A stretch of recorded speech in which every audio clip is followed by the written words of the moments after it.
নমস্কাৰ সকলো ভকত বৈষ্ণৱগণক মোৰ ভক্তিভৰা শ্ৰদ্ধা জনাইছোঁ। ভকতিৰ অমিয়া ৰসত উৎসৱ মুখৰিত হৈ পৰে এই পবিত্ৰ ভাদ মাহৰ সময়ছোৱাত। অসমীয়া জাতীয় সংস্কৃতিৰ বৰঘৰ হৈছে নামঘৰ, আমাৰ অসমীয়াৰ জাতীয় পৰিচয়।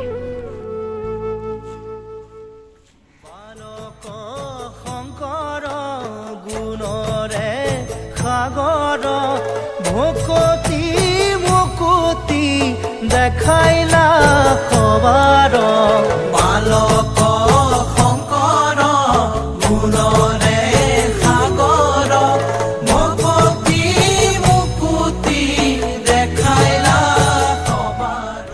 অসমৰ কলা কৃষ্টি আৰু সংস্কৃতিৰ প্ৰণেতা মহাপুৰুষ শ্ৰীমন্ত শংকৰদেৱে প্ৰতিষ্ঠা কৰা সত্ৰ আৰু নামঘৰসমূহ আমাৰ অসমীয়া জাতিৰ বাবে এক গৌৰৱ।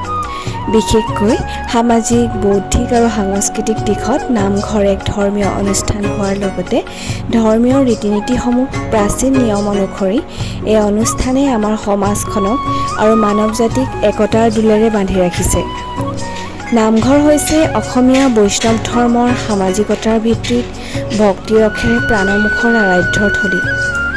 অসমৰ চুকে কোণে স্থাপিত হৈ থকা নামঘৰবিলাকত পবিত্ৰ ভাদ মাহত হৰি বন্দনাৰে মুখৰিত হোৱাৰ লগতে বৈষ্ণৱপ্ৰাণ ভক্তগণৰ নাম প্ৰসংগৰে উৎসৱমুখৰ হৈ পৰে। বিশেষকৈ এই পবিত্ৰ মাহত দুয়োজনা পৰম গুৰু মহাপুৰুষ শ্ৰীমন্ত শংকৰদেৱ আৰু মহাপুৰুষ মাধৱদেৱৰ তিৰুভাৱ তিথিৰ লগতে ভগৱান শ্ৰীকৃষ্ণৰ জন্মতিথি। এই পবিত্ৰ তিথিসমূহক সৰুগত কৰি ভাদ মাহটিক ভক্তি ৰসেৰে বোৱাই তোলে। ভক্তগণে ৰাজহুৱা সিদ্ধান্ত মৰ্মে সকলোৰে পৰামৰ্শ অনুযায়ী সকলোৰে দায়িত্বভাগ ভগাই দি নামঘৰত প্ৰসাদ ভগৱন্তৰ চৰণলৈ অৰ্পণ কৰে আৰু এই মাহটোক পবিত্ৰ বুলি আখ্যা দিয়াৰ লগতে প্ৰতি নামঘৰে সম্পূৰ্ণ মাহজুৰি নাম প্ৰসংগ কৰা হয়। ভাদ মাহ উপলক্ষে আজিৰে পৰা নাম কীৰ্তন জগতগুৰু বন্দনাৰে মুখৰ আৰু ভক্তি ৰসেৰে জীপালে পৰিৱেশৰ মাজত ৰাজ্যজুৰি সৰ্বগুণাকৰ গুৰুজনাক স্মৰণ কৰিব ৰাজ্যৰ জনগণে। অসমৰ সৰ্বস্তৰৰ জনগণৰ অন্তৰে অন্তৰে বিদ্যমান গুৰুজনাৰ প্ৰতি অসীম ভক্তি। ভাদ মাহ উপলক্ষে ৰাজ্যৰ সত্ৰ নামঘৰসমূহৰ লগতে আন বিভিন্ন ঠাইত চলিছে ভক্তিভৰা আয়োজন। নামঘৰৰ চৌপাশৰ পৰিৱেশ হৰিনাম কীৰ্তনেৰে মুখৰ হৈ পৰিছে। ভাদ মাহ অসমৰ বৈষ্ণৱ সমাজৰ বাবে অসমীয়া 12 মাহৰ এটি পবিত্ৰ মাহ।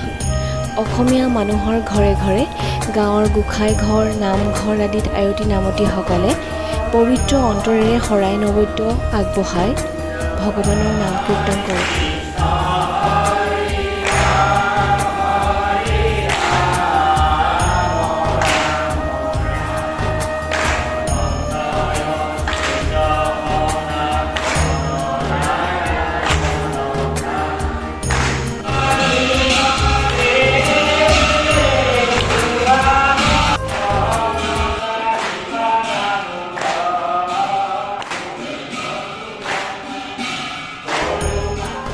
গাঁৱৰ নামঘৰ, গোসাঁই ঘৰত ভাদ মাহৰ নাম বুলিলে বিশেষ গুৰুত্ব আছে। এই সময়ছোৱাত প্ৰায় সকলো পুৱা গধূলি নামঘৰত সমবেত হৈ ধৰ্মীয় আৰু সামাজিক ঐক্যৰ পৰিচয় দিয়ে। নামঘৰসমূহত কেতিয়াবা সমূহীয়াভাৱে নাইবা কেতিয়াবা ব্যক্তিগতভাৱে শৰাই আগবঢ়ায়। ভাদ মাহৰ আটাইকেইদিন দুপৰীয়া আৰু গধূলি গাঁৱৰ নামঘৰবিলাকত নাম প্ৰসংগ চলে। এয়া হৈছে দুলীয়াজানৰ তেলনগৰী প্ৰাথমিক শাখাৰ নামঘৰ। অতি কম সময়ৰ ভিতৰত আজি তেলনগৰী প্ৰাথমিক শাখাৰ নামঘৰ ভাগ দেখুৱাবলৈ চেষ্টা কৰিলোঁ। যিহেতু ভাদ মাহৰ আৰম্ভণি, সেয়ে ভাদ মাহৰ 1 তাৰিখৰ পৰা এই নামঘৰ ভাগত নাম প্ৰসংগ আৰম্ভ হৈছে। ভকত বৈষ্ণৱগণে নামঘৰ ভাগ উৎসৱমুখৰ কৰি তুলিছে। সঁচাই এটি ভাল লগা পৰিৱেশ। আজি এই নামঘৰ ভাগত ভাদ মাহ উপলক্ষে আগবঢ়োৱা নাম প্ৰসংগ আমি আৰু 3 ঘৰ মিলি পৰিয়ালৰ মংগল কামনাৰে শৰাই নৈবেদ্য আগবঢ়ালোঁ আৰু ভগৱন্তৰ চৰণত সেৱা জনাই আশীৰ্বাদ ল'লোঁ। আহি থকা দিনবোৰ যাতে আমি সুকলমে পাৰ কৰিব পাৰোঁ। গুৰুজনাৰ অৱদান নাম কীৰ্তনৰ ধ্বনিয়ে সকলোৰে মনলৈ ভক্তিভাৱ কঢ়িয়াই আনে। সেয়ে ভাদ মাহ এটি পবিত্ৰ মাহ। আজি ভিডিঅ'টি প্ৰস্তুত কৰোঁতে মোৰ যদি কিবা ভুল হৈছে আপোনালোকে ক্ষমা কৰিব। আকৌ এটি নতুন ভিডিঅ'ত পুনৰ লগ পোৱাৰ আশাৰে আজিৰ ভিডিঅ'টি ইমানতে শেষ কৰিছোঁ। ধন্যবাদ। অপৰাধ বিনাশন তোজো নামে নাৰায়ণ জানি নামে পখী